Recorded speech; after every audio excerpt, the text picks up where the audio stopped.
অনেক দিন পর তোমাদের সাথে একটা মিনি ব্লগ শেয়ার করছি। সকলে কেমন আছো? আশা করি সকলে খুব ভালো আছে, আমিও খুব ভালো আছি। তো ডিউটি যাওয়ার সময় দেখছি আকাশে মেঘগুলো না পুরো তুলোর মতো ভাসছিল। আর ডিউটি এসে দেখি এখানে মিষ্টি খাওয়ানো হচ্ছিলো। আর আমাদের মেয়েগুলো তো দেখে কাড়াকাড়ি লাগিয়ে দিল মিষ্টি নেওয়ার জন্য। তো অনেকে তো 3-4টে করেও মিষ্টি নিয়েছিল। আর এমনকি ওই কাকুগুলো মিষ্টির বক্সটাই পুরো নামিয়ে দেয়, নিয়ে নাও তোমরা এবার সব নিয়ে না, যার যেটা মন। এক একজন 5টা-6টা করে যে যার মতো পেয়েছে টিফিন বক্সে ভরেও নিয়েছিল। আর এই মিষ্টিগুলো এতটাই মিষ্টি কি বলবো। তারপরে আমরা চলছিলাম সেমিনার হলে আজকে একটুখানি মিটিং ছিল।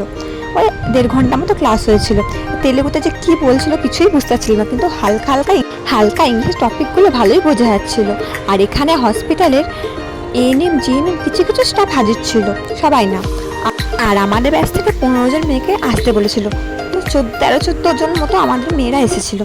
আর এখানে এসে নিচে বসে তো আমাদের খুবই ঘুম পাচ্ছিল। আর এই ঘুম কন্টিনিউ করে প্রায় আমরা 1.5 ঘন্টা মতো বসেছিলাম। তারপরে লাস্টে চলে এলো চা। এই চা খেয়ে তো পুরো আমার জিভটাই পুড়ে গেল। আর চাটা খেয়ে তো পুরো ঘুমটাই আমাদের চলে গেছিলো। তো তারপরে আমি চলে গেছিলাম আমার ওয়ার্ডে গিয়ে ম্যাম বললো যাও একটু এই কেসিটটা নিয়ে লেবার আইসিইউতে যাও তো সাইন করানোর জন্য। তো আমি চলে গেছিলাম লিফট থেকে সবাই নেমে পড়লো। আর লিফটটা পুরো আর ফাঁকা লিফটটাকে তো আমার হালকা ভয়ও লাগছিল। তারপরে ভাবলাম যে ভয় করে কী হবে, আমি তো একাই আছি, আর তো কেউ নেই। তারপরে লেবার আইসি থেকে সাইন করে আমি চলে গেছিলাম আমার ওয়ার্ডে।